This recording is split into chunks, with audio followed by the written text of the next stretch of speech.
செய்தி 36 மகிமையின் அர்த்தம். வேதத்தில் பல முக்கியமான வார்த்தைகள் உள்ளன. மகிமை, கிருபை, மாம்சம், ஆவி, இது போன்று அநேக முக்கியமான வார்த்தைகள் உள்ளன. இவற்றை நாம் பயன்படுத்தி கொண்டிருக்கிறோம். ஆனால் அநேக வார்த்தைகளுக்கு என்ன உண்மையான அர்த்தம் என்பது நமக்கு தெரியாமலே பயன்படுத்தி கொண்டிருக்கிறோம். இந்த வார்த்தைகளின் அர்த்தத்தை நாம் முழுமையாக புரிந்து கொள்வோமேயானால் இன்னும் கிறிஸ்துவை அதிகமாக நாம் அனுபவித்து மகிழ முடியும். நாமும் இதை அதிகமாக பயன்படுத்துகிறோம், மகிமை என்ற வார்த்தை. இந்த மகிமை என்ற வார்த்தைக்கு என்ன அர்த்தம் என்பதை இந்த செய்தியில் நாம் பார்க்க போகிறோம்.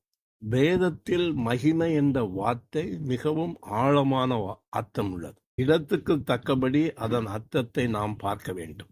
ஆங்கில வேதாகமத்தில் இருந்தாலும் சரி, தமிழ் வேதாகமத்தில் இருந்தாலும் சரி, அது மகிமை என்றே அழைக்கப்பட்டிருக்கிறது, மொழிபெயர்க்கப்பட்டிருக்கிறது. ஆனால் இதை நாம் கிரேக்கத்தில் பார்க்கும்போது இதற்கு இடத்துக்கு தக்கபடி அதனுடைய அர்த்தம் மாறுகிறது. யாத்ரா 33:18 மோசே உம்முடைய மகிமையை எனக்கு காண்பித்தருளும் என்றான். யோபு 19:9 என்னிலிருந்த என் மகிமையை அவர் உரிந்தார். 2 கொரிந்தியர் 1:20 எங்களால் தேவனுக்கு மகிமை உண்டாகும். எபேசியர் 1:5 பிரியமானவருக்குள் நாம் நமக்கு தந்தரின தம்முடைய கிருபையின் மகிமைக்கு புகழ்ச்சியாக இருக்கிறோம். வேதத்தில் மகிமை என்ற வார்த்தை மிகவும் ஆழமான அர்த்தம் உள்ளது. இடத்துக்கு தக்கபடி அதன் அர்த்தத்தை நாம் பார்க்க வேண்டும். மகிமையின் முக்கியமான அர்த்தம் தேவனின் வெளியாக்கமாகும். அதாவது தேவன் தாமே வெளிக்காட்டப்படுவது. யாத்ராகம் 40:34 அப்போது ஒரு மேகம் ஆசாரிப்பு கூடாரத்தை மூடியது, கர்த்தருடைய மகிமை வாசஸ்தலத்தை நிரப்பிற்று.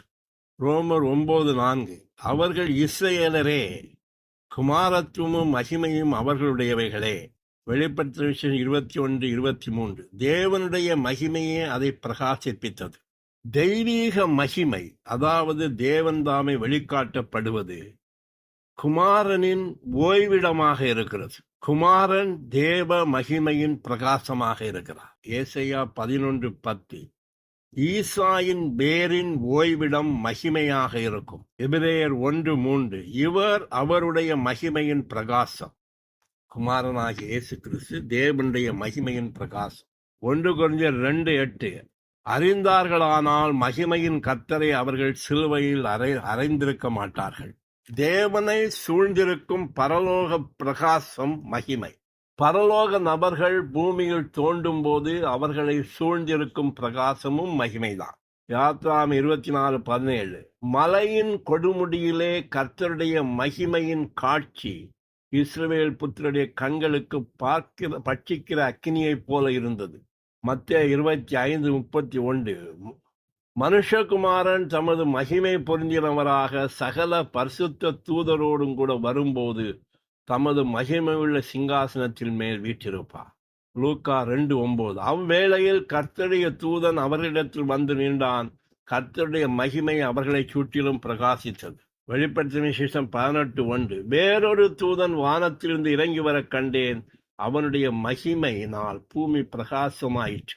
மனிதர்கள் பார்க்கும்படியாக பூமியில் தேவன் தோண்டும் போது அவர் பரலோக பிரகாசத்தினால் சூழப்படுகிறார். இது மகிமை, ஷெக்கினா மகிமை என்று அழைக்கப்படுகிறது. யாத்ராகம் 40:34 அப்போது ஒரு மேகம் ஆசாரிப்பு கூடாரத்தை மூடியது, கர்த்தருடைய மகிமை வாசஸ்தலத்தை மகா பரிசுத்த ஸ்தலத்தை நிரப்பிட்டு.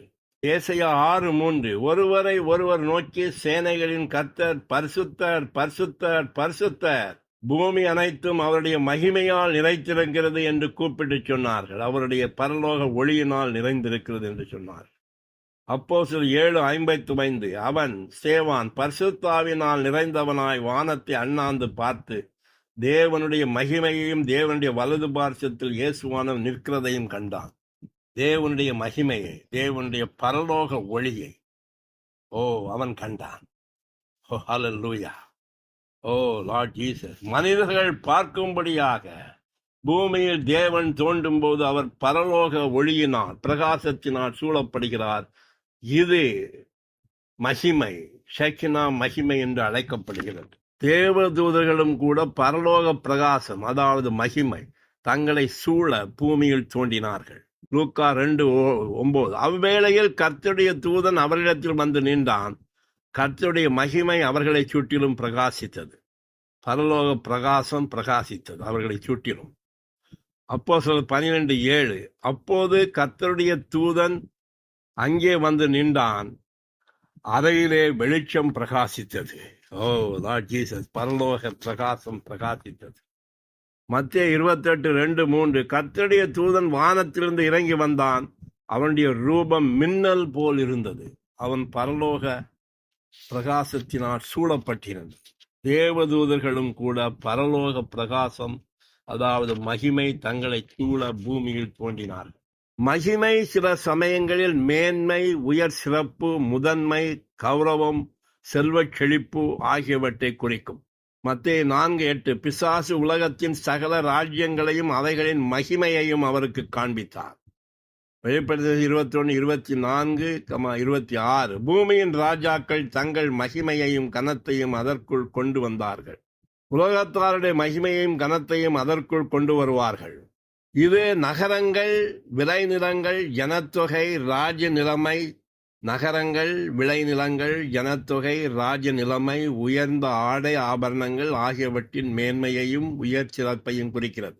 தானியேல் 4:30. இது என் வல்லமையின் பராக்கிரமத்தினாலும் மகிமை பிரதாபத்துக்கென்று ராஜ்யத்துக்கு அரண்மனையாக நான் கட்டின மகா பாபிலோன் அல்லவா என்று நேபுகாத் நேச்சர் பாபிலோனை பார்த்து சொல்கிறார்.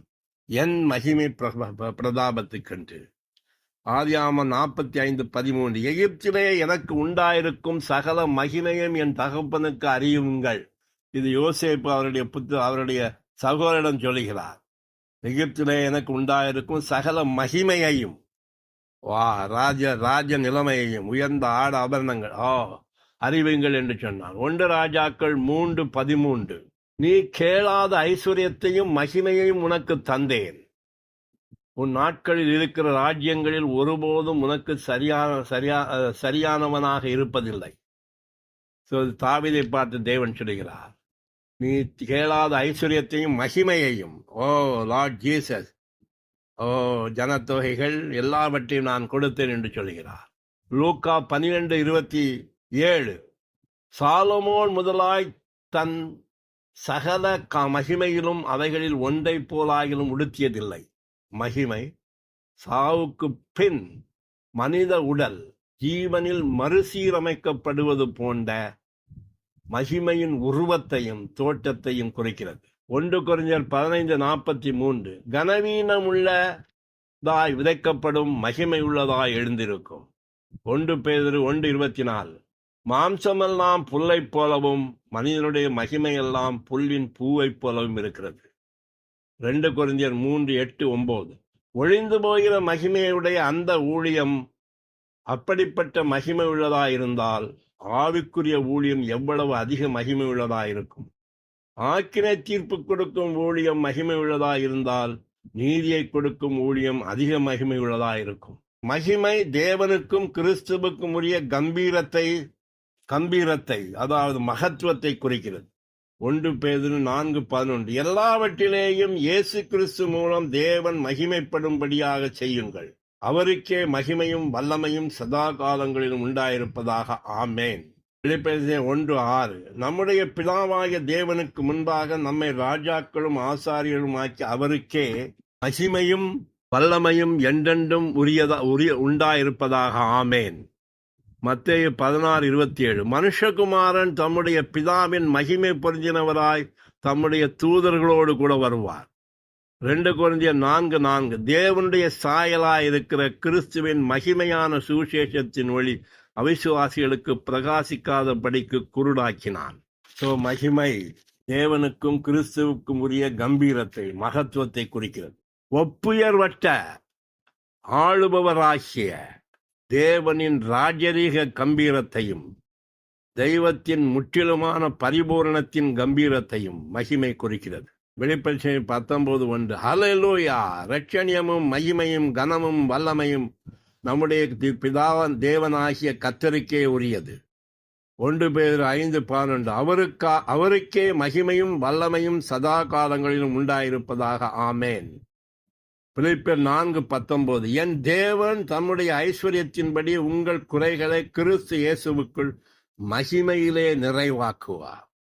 2 பேதுரு 1:17 இவர் என்னுடைய நேசகுமாரன், இவ்விடத்தில் பிரியமாயிருக்கிறேன் என்று சொல்லுகிற சத்தம் உன்னதமான மகிமையிலிருந்து அவருக்கு உண்டாகி பிதாவாகிய தேவனால் அவர் கனத்தையும் மகிமையையும் பெற்றார். கிறிஸ்துவின் ராஜரீக கம்பீரத்தையும் கிறிஸ்துவின் நபரின் முற்றிலுமான பரிபூர்ணத்தையும் மகிமை குறிக்கிறது. மார்க் 13:26 அப்போது மனுஷகுமாரன் மிகுந்த வல்லமையோடும் மகிமையோடும் மேகங்களின் மேல் வருகிறதை காண்பார்கள். 2 தெசலோனிக்கர் 1:9 அந்நாளிலே தம்முடைய பரிசுத்தவான்களின் மகிமைப்படத்தக்கவராக உங்களிடத்தில் ஆச்சரியப்படத்தக்கவராகவும் அவர் வருவார். 2 கொரிந்தியர் 3:18 நாம் எல்லாரும் திறந்த முகமாய் கர்த்தருடைய மகிமையை கண்ணாடியிலே காண்கிறது போல காண்போம். யோவான் 1:14 அந்த வார்த்தை மாம்சமாகிய கிருபையினாலும் சத்தியத்தினாலும் நிறைந்தவராய் நமக்குள்ளே கூடாரம் அடித்தார். அவருடைய மகிமையை கண்டோம். அது பிதாவுக்கு ஒரே பேரானவருடைய மகிமைக்கு ஏற்ற மகிமையாக இருந்தது. தம் மரணம் உயிர்த்தெழுதலுக்கு பின்பு கிறிஸ்து உயர்த்தப்பட்ட அதிமகிமையான அதி உயர்வான நிலையை மகிமை குறிக்கிறது. தங்கள் இரட்சகர் திரும்பி வரும்போது உண்மையான கிறிஸ்தவர்கள் அடையும் அதி உயர்வான நிலையையும் மகிமை குறிக்கிறது.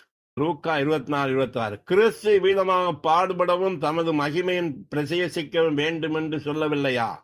யோவான் 17:5 பிதாவே உலகம் உண்டாவதற்கு முன்பே உம்மிடத்தில் எனக்கு உண்டாயிருந்த மகிமையிலே இப்போது நீர் என்னை உம்மிடத்திலே மகிமைப்படுத்தும்.